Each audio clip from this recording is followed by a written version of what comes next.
Hi viewers, welcome to my channel உமாவின் கைமணம். நம்ம இன்னைக்கு பார்க்க போகிறது ஒரு மாங்காய் ஊறுகாங்க. ஒரு அவசரத்துக்கு போட்டுக்கலாம். ரொம்ப நாள் நம்ம வச்சுருக்கிறவங்க ஃப்ரிட்ஜில் வச்சு யூஸ் பண்ணிக்கலாம்.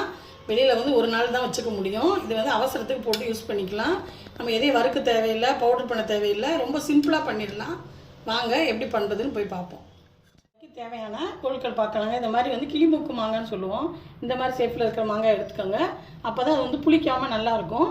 அதை இந்த மாதிரி சின்ன சின்ன பீஸாக எடுத்து கட் பண்ணிக்கலாம். அதுக்கப்புறம் நான் சாம்பார் தூள் தான் போடுவேன். ப்ளைன் மிளகாத்தூள் கூட போட்டுக்கலாம். அதுக்கப்புறம் தேவையான அளவு உப்பு போட்டு நம்ம எப்படி பண்ணுறதுன்னு பார்ப்போம்.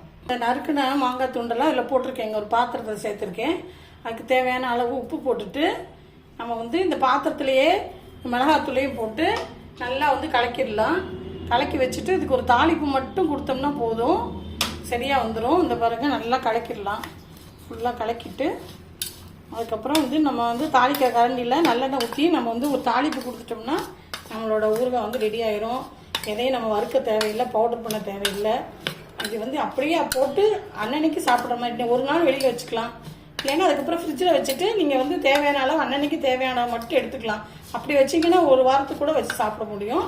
இது போட்ட அன்னைக்கு மறுநாள் மட்டும் வெளியில் வச்சு சாப்பிட்லாம். அப்புறம் ஃப்ரிட்ஜில் தான் வச்சுக்கணும். வாங்க, இப்போது தாளிப்பு கரண்டி போட்டிருக்கேங்க அடுப்பில். இதில் நம்ம கொஞ்சமாக கடுகு உளுந்தம்பருப்பு போட்டுக்கலாம்.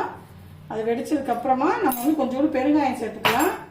இப்போ நல்லெண்ணெய் தான் ஊற்றணும். அப்போ தான் ஊறுகாய்க்கு நல்லாயிருக்கும். அதனால் கொஞ்சம் நல்லெண்ணெய் ஊற்றிக்கோங்க தாளிக்கிறதுக்கு. அதுக்கப்புறமா பெருங்காயத்தை போட்டுட்டு நம்ம அதை மாங்காயில் தூக்கி தான் ஊற்ற போகிறோம். இப்போ பெருங்காயத்தூள் போட்டுக்கலாங்க. அப்படிதான்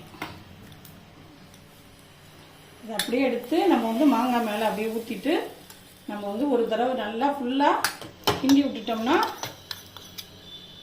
நம்மளோட மாங்காய் ஊறுகாய் ரெடி ஆகிடும். இது அவசரத்துக்கு வச்சுக்கிற ஊறுகாய் தான். இது நிறைய நாள் வச்சுக்கிறது இல்லை. இது இந்த ரெடி ஆகிடுச்சு நம்ம ஊறுகாய். நீங்களும் ஒரு தடவை இது மாதிரி ட்ரை பண்ணி பாருங்கள். பிடிச்சிருந்ததுன்னா லைக் பண்ணுங்கள், ஷேர் பண்ணுங்கள். தேங்க்யூ.